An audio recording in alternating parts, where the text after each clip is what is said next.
안녕하십니까? 저는 여행 관련 사업을 하고 있는 50대 남성입니다. 요 몇 년 전 생각지도 못한 일을 겪게 되면서 저에게도 이런 곳에 글을 보낼 수 있는 사연이 생겼네요. 한 명의 은인으로 시작된 나비 효과로 인해 저에게도 그 영향이 미쳐 제가 늦게나마 운수대통하고 있습니다. 제가 받은 것이 있어 그만큼 돌려주었던 것뿐인데 저에게 몇 배로 돌아오는 걸 보니 사람이 항상 정직하고 착하게 살아야겠다는 생각을 다시 한번 하게 됩니다. 제가 사연을 말하게 되어 제가 받고 베푼 선한 영향력이 널리 퍼지기를 바라며 이곳에 사연을 보내봅니다. 저의 어린 시절은 상처투성이었습니다. 저를 낳고 기르셨던 부모님은 저에게 어떠한 말도 하지 않고 이혼을 결정하셨어요. 어머님께서는 저에게 아무런 말도 없이 어느 날 집을 호련히 떠나셨죠. 아버지께서는 어머니를 찾는 저를 보곤 이혼을 했다며 더는 찾지 말라고 하셨고, 이후에는 어린 저를 방관하며 제가 무엇을 하고 있든지 관심을 갖지 않으셨죠. 이것만으로도 충분히 불행한 어린 시절일 겁니다. 하지만 거기에서 멈추지 않았어요. 아버지께서는 갑자기 재혼을 하신다며 저에게 통보를 했고, 동시에 시골에 계셨던 할머니 댁으로 저를 보냈죠. 어린 마음에 현실을 받아지지 않았던 저는 기억하고 있던 집 전화번호로 전화를 수백 차례 걸었지만 제 목소리가 들리자마자 아버지께서는 전화를 끊으셨고, 이후 전화기를 내려놓았는지 항상 통화 중이 되어 있었습니다. 그러다 할머니께서 다른 친척분과는 통화를 엿듣게 되었죠. 혹시 제가 찾아올까 싶어 아버지께서는 재혼한 가정을 데리고 이사를 가게 된 것까지 알게 되었어요. 그 사실을 알고 큰 상처를 받았던 저는 이제 겨우 국민학교를 들어가는 나이였지만 아버지를 다시는 찾지 않는다 다짐을 하게 되었고, 또 아버지를 그 누구보다 증오하게 되었습니다. 그때는 누군가를 증오하고 미워하게 되면 자신 스스로가 무너지고 삐뚤어진다는 것을 몰랐습니다. 마음을 잡지 못했던 저는 할머니께서 저에게 지극정성임을 알면서도 방황하기 시작했어요. 다른 아이들보다 일찍이 방학을 시작하게 된 저는 동네 형들과 어울리며 못된 짓을 하고 다니기 시작했죠. 사고를 치며 국민학교를 졸업하고 중학생이 된 저는 제법 머리가 컸다며 이전보다 더 못된 짓을 하며 마음에 있던 상처를 다른 사람들에게 풀고 다녔습니다. 그런데 그때 저는 제 인생에서 잊을 수 없는 분을 만나게 됩니다. 그날 또한 어느 날과 마찬가지로 어울리던 친구들과 못된 짓을 하고 있을 때였죠. 수중에 돈이 없던 저는 친구들과 무전 취식을 하기로 계획했고, 한 음식점에 들어가 먹고 싶은 만큼 음식을 잔뜩 시키곤 배불리 먹었습니다. 그리곤 음식점 사장님과 아르바이트생이 다른 곳에 정신이 팔려 있을 때 바로 도망을 치게 되었죠. 하필 음식점 사장님의 지인이 가게 바로 앞에 있어 저희는 얼마 가지도 못하고 전부 잡히게 되었습니다. 친구들 모두 집에 전화를 하여 부모님을 부르게 되었고, 찾아오신 부모님과 한 명씩 음식점 사장님께 사과를 하며 집으로 돌아가게 되었죠. 저는 부모가 없다는 것이 창피하여 아무런 행동도 하지 않고 가만히 있었어요. 야, 주동자, 너는 왜 부모님께 전화 안 드려? 너 이러다가 평생 여기에 잡혀 있는다. 저 부모님 안 계시는데요. 그래? 그럼 보살펴주는 보호자 안 계셔? 할머니밖에 없는데요. 이 자식이, 키워주시면 다 부모님이시고 보호자이시지? 할머니께 얼른 전화해 임마. 처음으로 제 사정을 듣고도 아무렇지 않아 하는 어른을 만났고, 그 어른의 호통으로 얼떨결에 할머니께 전화를 드리게 되었습니다. 아이고, 제가 손주 대신에 용서를 빌겠습니다. 죄송합니다. 전부 다 제가 잘못 가르쳐서 이런 거예요. 정말 착한 아이인데 제가 사랑을 주지 못해서. 다 괜찮습니다, 할머니. 애들인데 그럴 수도 있죠. 혼자 보내면 또 딴 길로 빠질까봐 어르신 부른 거예요. 아이고, 감사합니다. 우리 상호가 정말 착한 아이인데 부모라는 것들이 애 모르게 이혼하고 애비는 재혼한다고 지를 버리니까 마음에 상처가 많아서 겉도는 것 같아요. 정말 죄송합니다. 오늘 일은 제가 꼭 배상하도록 할게요. 아니에요. 근데 할머니, 돌아가시면 저녁일 텐데 시장하지 않으세요? 이왕 오신 거 손주분과 식사하고 돌아가세요. 우리들 때문에 금전적인 피해를 입으셨던 사장님께선 되려 할머니와 제 걱정을 하며 식사를 챙겨주셨고, 그날 이후로 저희 집과 가깝게 지내며 이것저것 챙겨주시기 시작하셨어요. 그게 제 은인이던 제복 아저씨와 첫 만남이었습니다. 처음에는 음식점을 지나가던 저를 잡아 음식과 생필품 정도를 챙겨주셨어요. 그때까지만 해도 저는 처음 받아보는 선의에 어색해서 일부러 아저씨를 더 피해 다녔어요. 하지만 아저씨께서는 그런 저를 귀신같이 찾아내어 꼭 손에 물건들을 쥐어주시곤 하셨죠. 그러다 할머니께서 갑자기 쓰러지시게 되었습니다. 119를 불러 위험한 순간은 넘길 수 있었지만 그 이유도 문제였습니다. 응급실비와 서류 작성 등 어른의 도움이 필요했죠. 그때 저에게는 생각나는 사람이 한 명밖에 없었습니다. 바로 음식점 사장님이신 제복이 아저씨였죠. 아저씨, 정말 죄송한데요. 여기 응급실인데 지금 와주시면 안 될까요? 할머니께서 쓰러지시는 바람에 응급실에 왔는데 당장 응급실 비용 낼 돈도 없고 여기에 서명하라고 하는데 무슨 말인지도 모르겠어요. 상호야, 거기 어디야? 응급실 가면서 아저씨 불렀어야지. 조금만 기다려줘라. 내가 곧 가마. 사장님께서는 늦은 시간이지만 제 연락을 받고 한 걸음에 달려와 주셨고, 제 곁에서 하나하나 알려주시며 일 처리를 하는데 도움을 주셨습니다. 그 후로도 저를 대신하여 할머니를 보살펴 주셨고, 그때부터 저는 아저씨에게 마음의 문을 열고 조금씩 다가가기 시작했죠. 얼마 지나지 않아 끝내 할머니께서 돌아가시게 되어 갈 곳 없는 신세가 되었습니다. 그때 저에게 손을 먼저 내밀었던 분이 역시나 제복이 아저씨였어요. 상호야, 혼자 지낼 수 있겠어? 아저씨 생각에는 너만 괜찮다면 학교를 졸업하기 전까지는 우리 집에서 지내는 게 좋을 것 같은데. 네? 제가요? 그건 너무 아저씨에게 폐를 끼치는 것 같아서요. 제가 아저씨 친척 정도 되면 모를까. 그렇게 말하면 아저씨가 섭섭하지. 겨우피 한두 방울 섞인 게 마음으로 맺어진 관계보다 강할 수는 없으니까. 나야말로 네가 우리 집으로 들어와 같이 생활해준다면 마음적으로 더 편할 것 같다. 그러니 너는 네가 편한 쪽으로 선택해. 아저씨께서 먼저 저를 챙겨주셨고, 제가 아저씨 댁으로 들어가 살며 학교를 다니게 되었습니다. 고등학교를 졸업한 이후에도 사장님의 제안으로 음식점에서 일을 배우며 지내게 된 저는 사장님에게 조금이라도 도움이 되기 위해서 단 한 번의 게으름을 피우지 않고 일을 했어요. 아침에 제일 먼저 일어나 집과 가게를 정리했고, 눈이라도 오면 가게 앞 손님들이 넘어지지 않게 새벽부터 눈을 쓸고는 했죠.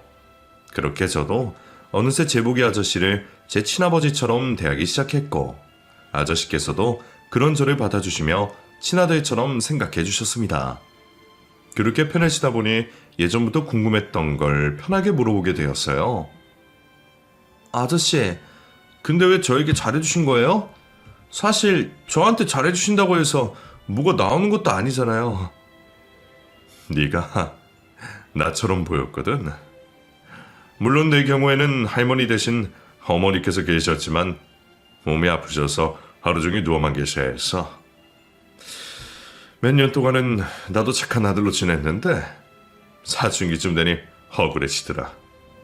내 동무들은 모두 웃음이 많을 날이 없는데 나만 고생이나 고생은 다 하고 있으니 그때 나도 너처럼 갈피를 못 잡았다. 그때 나를 붙잡아 주신 분이 계셨지. 그분도 아무런 이유 없이 내 속에 있던 화를 모두 가져가 주셨어. 그때부터 나도 정신을 차리고 살기로 했단다. 여기 음식 장사를 한 이유도 배고픈 사람 많이 먹이고 당장 힘든 사람 돈 없이도 먹이려고 가게를 하고 있었는데 너를 여기에서 만난 거야. 가시를 잔뜩 세운 모습이 예전 내 모습과 닮은 너를. 너에게도 보여주고 싶었다. 속에 화를 거두고 맑은 눈으로 세상을 보면 가진 것 없어도 행복할 수 있다는 것을. 그게 내가 널 도와준 이유야. 그 말씀은 지금까지도 저에게 전율이 돋게 하는 말이고 제 인생에 있어 가장 소중한 시간이 되었습니다. 그렇게 아저씨를 아버지처럼 느끼며 지내고 있을 때 저에게 입대 통지서가 날라왔습니다. 군 입대를 하고 자대 배치를 받아 처음으로 아저씨께 전화를 하게 되었는데 아저씨 목소리가 좀 이상했어요. 나중에 휴가를 나가 알게 된 사실이었지만 아저씨께서 제가 입대를 하고 나서 희귀병에 걸리셔서 무척이나 힘든 생활을 하고 계셨어요. 휴가 때마다 나온 저를 웃으며 반기셨지만 오래 버틸 수 없으신 몸이었고 결국 제가 전역을 하고 난 다음날 세상을 떠나셨죠. 제 생각에는 아저씨께서 저를 만나고 마지막 말씀을 하시기 위해 어떻게든 삶을 버티셨던 것 같습니다. 상호, 넌 아마 모를 거다. 너가 과거의 너와 얼마나 달라졌는지. 절대 이 모습을 잃으면 안 돼. 어떤 어려움이 있더라도 남을 미워하거나 네 자신을 파괴하는 행동을 하지 말아라. 그리고 항상 작은 것에도 행복할 수 있음을 기억해. 네 할머니도 나도 네가 행복하기만을 바라고 있으니. 제법 오랜 시간 동안 같이 지냈는데 한 번도 이 말을 해주지 못했어. 미안했다. 아저씨가 우리 상우를 많이 사랑했다. 건강하고 지금 멋진 상우의 모습처럼 계속 살아가죠. 아저씨께서는 그 말씀과 함께 제 앞으로 큰 돈을 두고 가셨어요. 당장에 갈 곳이 없어진 저였지만 이전처럼 불안해한다거나 세상을 원망하지 않았습니다. 아저씨 말처럼 작은 것에 행복을 느끼기로 했고 어떤 삶이든 열심히 살기로 했어요. 그리고 아저씨처럼 누군가에게 등불이 될 수 있는 사람이 되기로 결심을 했죠. 마음가짐을 정리한 저는 사장님께서 남겨주신 돈을 의미 있게 쓰기 위해서 우선 은행에 맡겨놓은 채 열심히 일을 하게 되었습니다. 제법 제 수중에 돈이 모였을 때 저는 무슨 사업을 할지 고민하게 되었죠. 고민을 하던 도중 저에게 가장 중요한 사람이던 할머니와 아저씨 생각이 났어요. 할머니께서는 항상 바다를 보고 싶어 하셨고 아저씨께서는 생전 제대로 된 휴가 한번 못 가셨다라는 말씀을 하신 게 기억이 났습니다. 그 이후로 저는 대신 한을 풀어드린다는 생각으로 여행사를 하게 되었어요. 생전 처음 하는 사업이었고 분야 또한 생소했지만 밤낮을 가리지 않고 공부를 했고 일을 시작한 뒤로도 누구보다 열심히 발로 뛰며 지냈습니다. 그 덕분에 제가 하던 여행사는 점점 규모가 커지게 되었죠. 몇 년 후 제가 열심히 땀 흘려 성장시켰던 여행사는 직원도 여러 명 두었고 매출도 초기에 비해 몇십 배는 커지며 어엿한 회사가 되어 있었습니다. 회사가 커지며 점점 세부적인 일보다는 직원들이 올린 보고서와 사업 계획을 확인하고 결정하는 일이 많아졌지만 원래 하던 일들이 재미있어 손에 놓지 않고 직원들과 같이 회사를 이끌어가고 있었죠. 가족 같은 회사까지는 바라지 않았지만 직원들이 회사를 다니며 불편함은 없기를 바라했고 그런 이유로 최대한 회사에 피해가 가지 않는 상황에서 직원들에게 많은 복지를 주었습니다. 그리고 저 개인적으로도 직원들의 표정과 상황을 살피며 힘든 일이 있을 때 직원 혼자서 끙끙거리지 않게 도움을 주려고 했어요. 가볍게는 이사 또는 차량 구입 고임문부터 집안 형편에 대한 걱정까지 도움을 주며 제가 제복 아저씨에게 받았던 마음을 다른 사람들에게도 나눠주고 있었습니다. 그런데 회사에 들어온 지 얼마 안 되었던 직원이 유독 표정이 어두웠어요. 집에 들어가지 못한 건지 옷도 갈아입지 못한 모습에 신경이 쓰이더군요. 담배를 피러 가길래 따라 나가 가볍게 물어보았지만 아무런 일이 없다며 말을 돌리더라고요. 말 못할 개인적인 일이구나 싶어서 더는 물어보지 않고 있었는데 그 직원은 며칠이 지나도 어두운 표정이 그대로인 겁니다. 도저히 가만히 두고 볼 수는 없어서 퇴근 시간에 직원을 불러 같이 식사를 하게 되었습니다. 기영씨, 저번에도 물어봤지만 걱정 있으면 털어놔봐요. 내가 도와줄 수 있는 상황이면 도우면 되고 아니더라도 같이 방법을 생각하면 더 나을 수도 있잖아요. 신경 써주셔서 감사한데 정말 별일 아니라서요. 내가 더는 지켜보기 힘들어서 그래요. 겨우 21살인 직원이 다 죽어가는 사람처럼 있으면 그걸 보고 있는 사람은 어떻겠어요. 그리고 개인적인 오지랖을 떠나서 회사 업무에도 지장이 가면 안 되잖아요. 그건 죄송합니다. 저 사실은 제 여동생이 아파서 그랬습니다. 아직 고등학생인데 큰 병에 걸려서 힘들어하고 있거든요. 부모님께서 옆에 계시면 좀 나을 텐데 2년 전에 사고로 돌아가셔서 혼자 동생 병간호까지 하느라 회사에 피해를 끼친 것 같습니다. 죄송합니다. 그런 일이 있으면 내가 저번에 말했을 때 말하지 그랬어요. 동생이 많이 아픈 거예요? 암인데 나이가 어려서 세포 분열도 빠르다 보니 항암제가 효과가 좋지가 않아요. 그래서 보험이 안 되는 치료제를 써봤는데 다행히 효과가 있어서 진행을 늦추고 있는 정도예요. 어린 동생만은 구김없이 행복하게 자라게 해주려고. 회사도 취직하고 좋은 일만 있을 줄 알았는데. 사장님, 저 정말 잘하겠습니다. 그러니 잘하지만 말아주세요. 지금 저 부모님께서 남겨주신 집까지 팔고 모텔에서 생활하고 있습니다. 저 지금 잘해주면 우리 동생 손도 못 쓰고 죽어가는 모습 봐야 해요. 제가 지금까지 회사에 피해 끼친 거 몇 배로 갚아내겠습니다. 그러니 잘하지만 말아주세요. 서로 처한 상황은 달랐지만 기영 씨는 저를 많이 닮아 있었습니다. 오열함에 혹시 회사에서 잘릴까 걱정을 하고 있는 기영 씨를 보니 과거 제 모습이 생각이나 울컥했고 제가 제복 아저씨에게 받았던 것처럼 도움을 줘야겠다 싶었습니다. 내가 왜 기영 씨를 애고합니까? 기영 씨가 회사에 무슨 피해를 입혔다고요? 오히려 힘든 상황인데 회사 출근해서 일해줘서 고마워요. 기영 씨가 잘릴 일 없으니까 걱정하지 말아요. 그리고 옮길 수 있으면 하루라도 빨리 내 건물로 들어와요. 내가 사는 건물 2층 원룸이 마침 비어있으니 그곳에서 생활해요. 회사와도 가깝고 한 푼이라도 아끼면 좋잖아요. 내가 월세 같은 건 받지 않을 테니 형편 좋아질 때까지는 마음 편하게 있어요. 그럴 수는 없습니다. 모텔이라고 해도 지낼만 해요. 기영 씨가 좋든 안 좋든 나는 그런 모습 못 보겠어요. 그러니 당장에 오늘이라도 올 수 있으면 바로 들어와요. 그제서야 제 의도를 알았는지 기영 씨는 저에게 감사의 눈물을 흘렸고 저는 그런 기영 씨를 안아주었습니다. 이후 저희 건물 밑층에서 살게 된 기영이와 점점 가까워지게 되었고 반찬과 생필품 등을 포함해 이것저것 챙겨주며 지내게 되었습니다. 당연히 형편이 넉넉한 제 입장에서 기영의 여동생 병원비 또한 도와주고 싶었지만 기영이가 끝까지 거절하는 바람에 그것까지는 못해주었어요. 대신하여 제가 기영이에게 허락을 받고 회사 사람들에게 기부를 받아 병원비에 보태라며 회사 동료들이 모아준 돈에 제 돈을 합쳐 건네주게 되었죠. 누구보다 힘든 상황일 텐데 기영이는 회사에 최선을 다해 주었고 또 저와 회사 직원들에게 감사함을 매번 표했습니다. 다행히 여동생도 힘을 조금씩 더 내며 호전이 되어가고 있었죠. 이대로만 지내다 보면 기영이에게도 좋은 날이 올 거라 생각하고 있었습니다. 그런데 제가 한 가지 간과하고 있었던 게 있었습니다. 기영이에게 군입대가 남아 있었죠.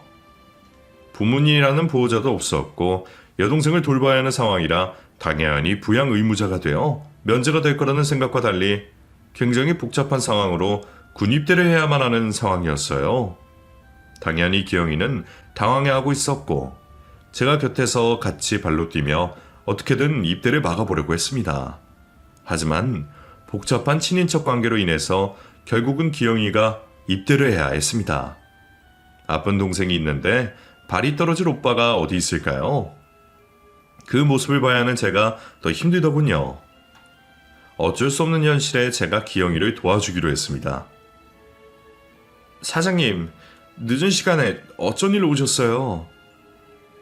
입대 날짜가 다가오니 복잡해서 잠이 잘 안 오지? 다름이 아니라 내가 생각을 좀 해봤어.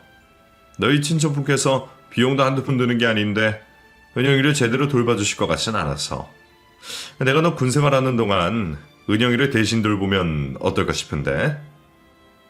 네? 하지만 지금 도와주시는 것만으로도 다른 대안이 없잖아. 너도 내가 도와주는 방법 외에는 없다는 걸 알고. 시간도 없는데 미안하다, 고맙다, 된다 안 된다 이런 거로 시간 뺏기지 말고 비상시에 내가 너를 대신할 수 있게 서류 작업들 꼼꼼히 알아보자. 사장님, 정말 감사합니다. 제가 정말 죽어서도 이 은혜는 잊지 않을게요. 제가 꼭 이 은혜 다 갚도록 하겠습니다. 그래, 알았어. 나중에 너 여유되면 네 도움 거절하지 않고 바라봐.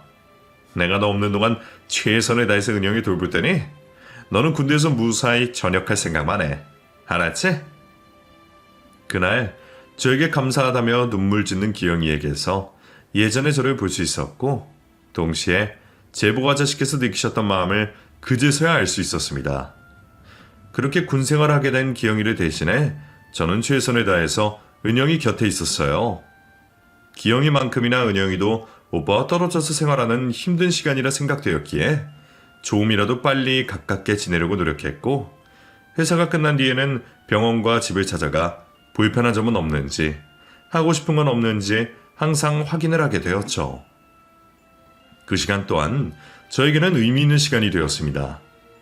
기영이 말고도 은영이라는 여동생을 얻게 되었던 시간이니 말이죠. 기영이가 휴가를 받아올 때면 다 같이 모여 즐거운 시간도 보내고 가까운 곳으로 여행도 가며 외롭게 지내던 저에게 가족이라는 의미를 어렴풋이 느낄 수 있게 해주었죠. 매일 은영이를 위해 기도하는 기영이 때문이지 저녁 때까지 은영이의 병화는 더 이상 진행되지 않았고 기영이 또한 군대에서 무사히 전역을 하게 되었습니다. 군 생활을 해본 입장에서 전역 후에는 동생과 시간도 보내고 전역이라는 해방감도 느끼며 좀 쉬기를 바랬어요. 기영아, 저녁 축하한다. 이건 내가 주는 저녁 선물이다. 지금까지도 고생이 많았는데 앞으로도 은영이 챙기면서 우리 회사에도 열심히 해줘라. 이거 사실 뇌물이야. 정말 감사합니다, 사장님. 정말 사장님 아니었으면 저 중간에 군대 탈영했을지도 몰라요. 야간에 근무를 서고 있는데 문득 그런 생각이 나더라고요. 제가 만약 이 회사에 들어오지 않았더라면, 사장님과 저녁 식사를 하며 제가 끝까지 입을 다물고 있었더라면 지금쯤 나는 무슨 모습으로 있을지, 또 우리 은영이는 얼마나 힘든 시간을 보내며 지내고 있을지 말이죠. 무사히 전역까지 하고 우리 은영이에게 아무런 일이 없는 거 전부 사장님께서 도와주신 덕분이에요. 전역하면 사장님께 가장 먼저 감사하다는 말 하고 싶었습니다. 이래서 남자가 군대를 다녀야 하는가 보다. 이 녀석 제법 어른이 되어서 나왔어. 나야말로 은영이 옆에 있으면서 많은 걸 느꼈다. 가깝다고나 하나 남인 내가 이렇게 힘든데 오빠인 네가 얼마나 힘들었을지 상상이 되진 않더구나. 그런데 이제 은영이 점점 좋아지고 있으니 우리 희망 잃지 말고 서로의 자리에서 최선을 다하자. 지금처럼 내 도움이 필요하면 언제든 도움을 요청하고. 네, 사장님. 그런데 내일 몇 시부터 출근하면 돼요? 출근 시간전과 똑같나요? 무슨 이제 막 전역한 놈이 출근을 생각하고 있어. 한 달 정도 푹 쉬고 돌아. 회사 사람들한테도 다 말해놔서 문제없어. 오히려 너 내일부터 출근하면 내 먹이는 거야. 저녁 다음 날부터 일 시키는 악덕 사장으로 지킬 거 아니야. 은영이도 너 많이 보고 싶어 했는데 내가 용돈 챙겨줄 테니 같이 여유롭게 여행도 좀 다니고. 아니에요, 그럴 수 없죠. 지금부터 평생 사장님 밑에서 일해도 은혜 못 갚을 텐데. 그리고 저도 빨리 돈 벌어서 은영이 치료하는 데 도움이 되어야죠. 은영이라도 이미 다 말해놓아서 괜찮아요. 안 돼. 우선은 출근은 몇 시간 안 되니까 그렇게 알고 있어. 겨우 다음날 출근을 하겠다는 녀석을 말리긴 했습니다만, 그런데 놀기만 하다가 저에게 받은 은혜를 갚을 수 없다며 겨우 한 주만 쉬고 곧장 회사에 복직을 하더군요. 말려도 보았지만 아침 일찍 출근하여 자리에 앉아있는 기영이를 어떻게 할 방법이 없었습니다. 그 뒤로 기영이는 정말 자기 회사 일을 하는 것처럼 최선을 다해 주었어요. 예약자분들은 상대할 때도, 회사 간의 소통이 되지 않아 일이 복잡할 때도 자신이 먼저 나서서 해결해 주었죠. 그런 모습에 오히려 제가 고마웠습니다.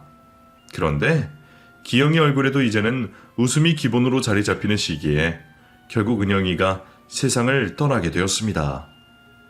지금까지 암과 잘 싸워주고 있다고 생각했는데 갑자기 몸이 안 좋아지기 시작하더니 급격하게 상태가 심각해졌고 결국 우리 곁을 떠나게 되었죠.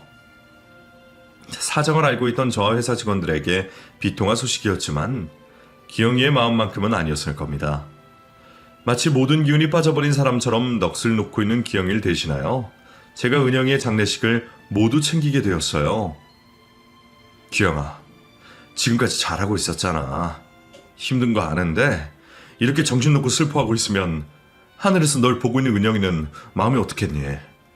힘들더라도 은영이 마지막 가는 길, 지금까지 너의 모습처럼 믿음직스러운 오빠의 모습으로 있어주자. 그리고 이번 일만 끝나면 내 품에서 마음 놓고 울고 싶은 만큼 울어라. 사장님, 감사합니다. 그렇게 은영이 마지막 가는 길을 배웅해 주라며 기영이를 일으켜 세웠습니다.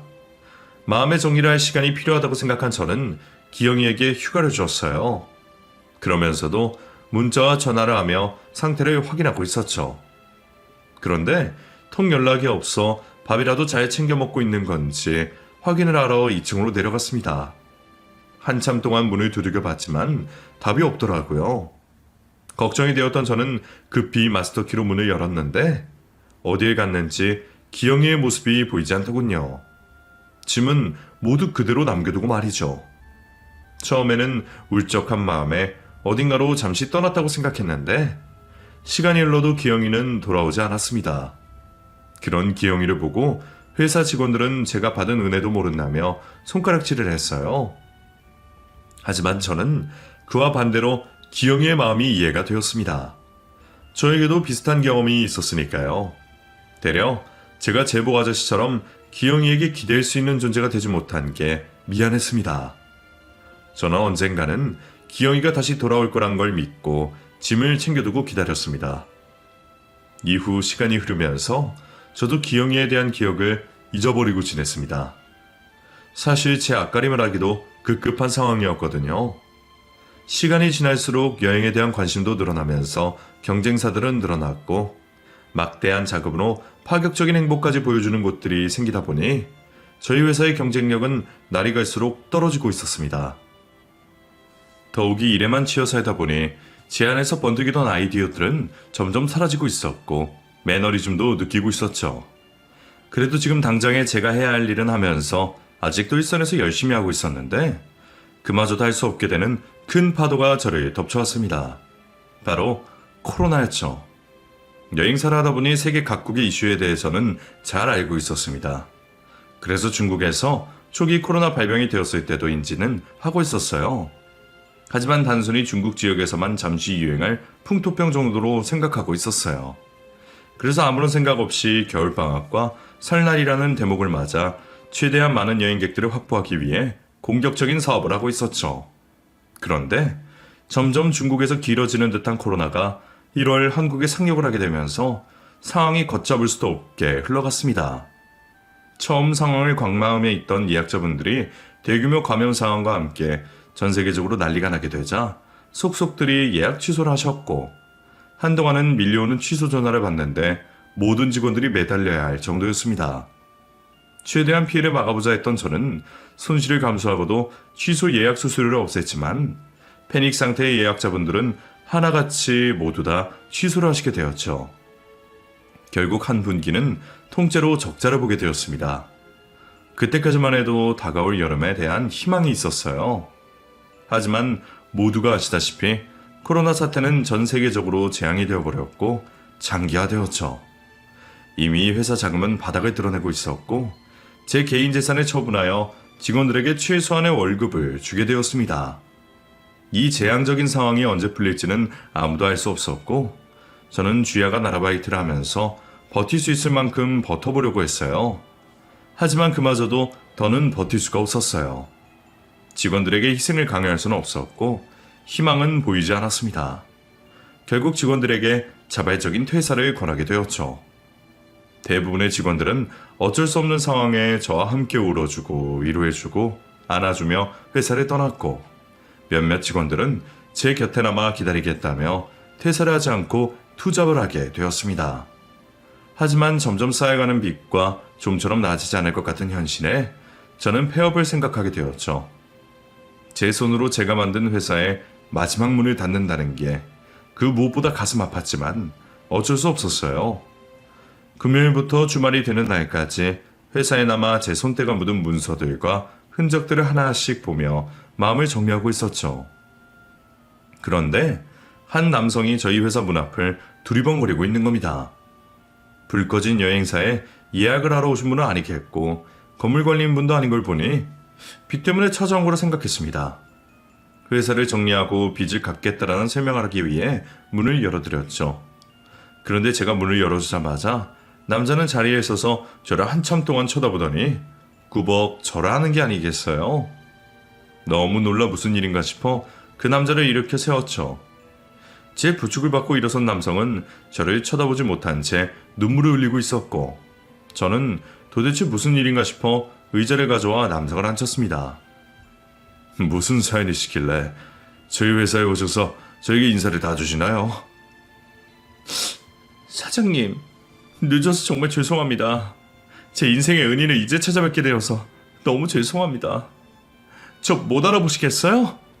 저 기영이입니다. 사장님 밑에서 일하던 기영이요. 아, 그래?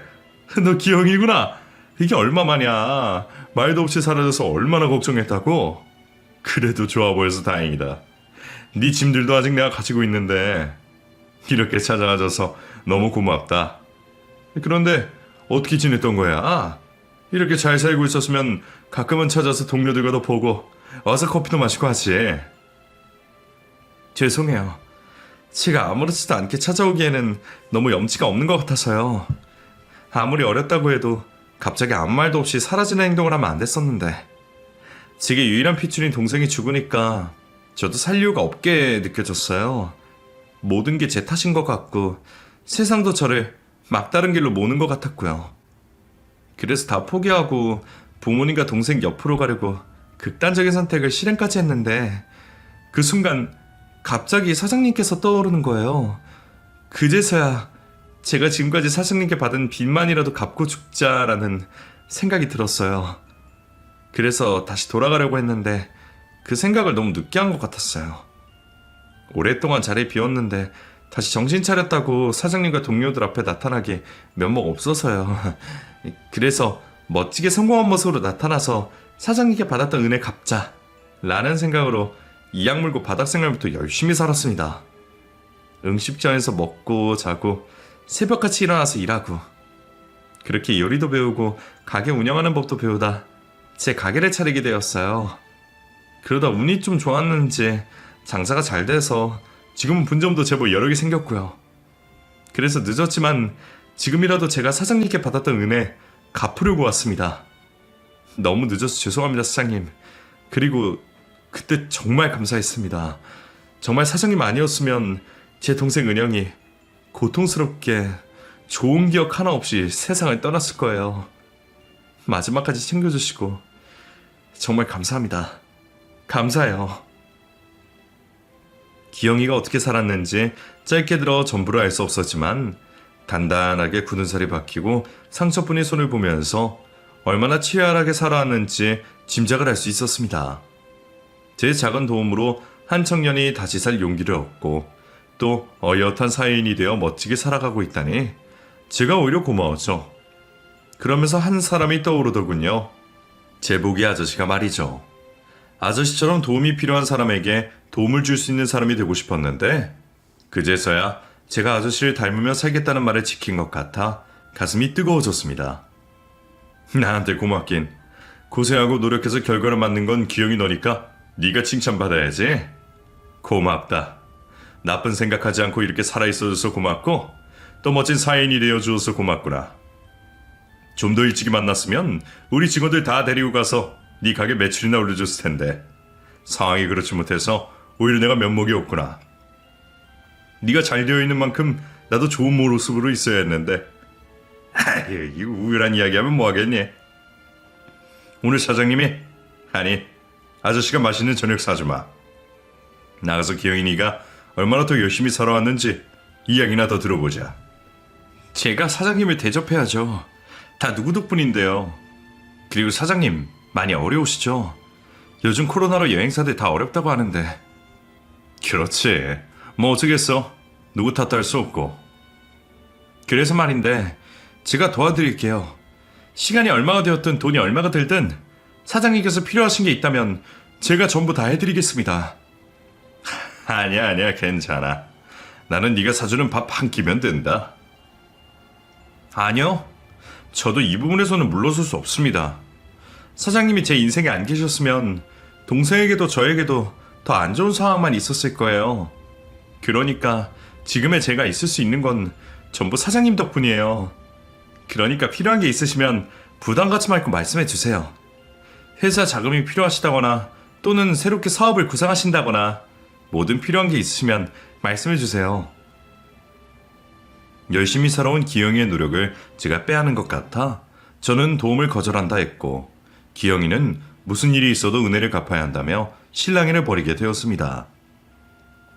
서로의 의견만 주장하며 이야기가 길어지자 기영이는 정수기에 물을 마시러 갔고, 그러다 책상에 올려져 있던 채권 추심 서류들과 비톡 서류를 보게 되었어요. 그러더니 자리에 앉아 그것 외에도 회사의 재무제표와 재산 상황을 확인했죠. 말려보았지만 아무런 소용이 없었고, 하필 기영이가 과거 우리 회사에서 일을 해서 너무 자연스럽게 확인을 하고 있었습니다. 이거 보세요. 당장에 어려우신 상황 맞잖아요.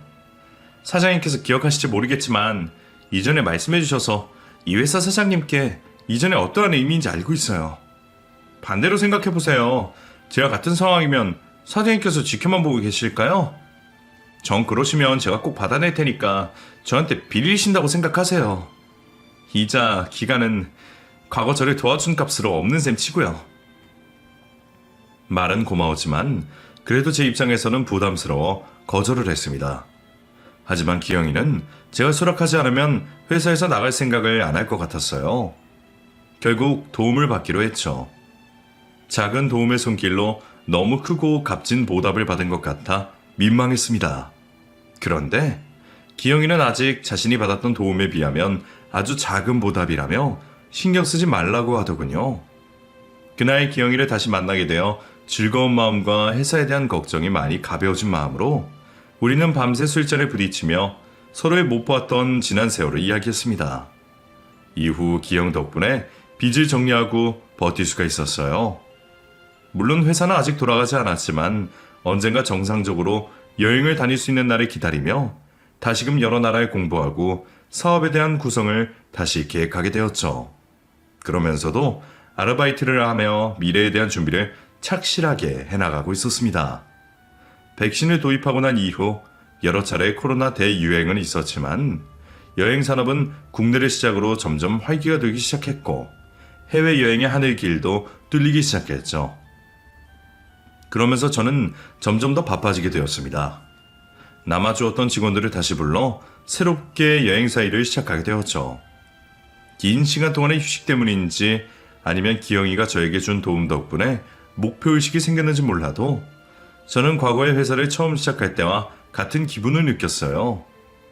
가슴 속 뜨거운 열정이 생겼고 번뜩이는 아이디어도 떠올랐죠. 마치 다시 태어난 듯이 말이에요. 그렇게 활기를 띠는 여행 산업으로 저 또한 바쁘게 삶을 보내게 되었고 회사도 조금씩이지만 과거의 모습을 찾아가고 있습니다. 그리고 이제는 저에게 은인이 된 기영이와 매일 서로의 회사 일과 개인적인 이야기를 하면서 지내고 있어요. 사장님, 아저씨 같은 거리감 있는 호칭도 쓰지 않고 서로 호영호재하며 가깝게 지내고 있죠. 제가 한 행동 때문에 저에게 다시 살아갈 수 있는 힘을 주었고 외롭던 저에게 형제가 생기게 된 거죠. 그러다 보니 과거 회사가 가장 잘 되어가고 있을 때보다 더 행복한 시간을 보내고 있습니다. 아직 코로나 사태가 완벽히 우리 생활에서 없어진 것도 아니어서 저 또한 매일 한국과 세계가 돌아가고 있는 상황을 긴장하며 지켜보고 있지만 이전에 겪었던 절망은 다시 느끼지 않을 것 같습니다. 저에게는 평생 제 옆에서 힘을 주는 기영이가 있을 거고 또 열심히 살아야 한다는 목표를 주셨던 제복이 아저씨의 의지가 저에게 흐르고 있으니까요. 아직 코로나가 끝나지 않았고 또 세계 반대편에서 벌어지는 전쟁과 매일 오르고 있는 물가로 힘든 생활이 이어지고 있지만 희망을 잃지 않고 버티다 보면 분명 우리 모두에게 행복한 미래가 있을 거라고 생각합니다. 막다른 길이라고 해도 아직 행복할 수 있는 길은 어딘가에 남아있을 테니 가까운 사람과 서로 의지하며 버티시는 하루하루가 되었으면 합니다. 제 글을 마치겠고 저 또한 다른 분의 감동스러운 이야기를 기다리고 있겠습니다. 감사합니다.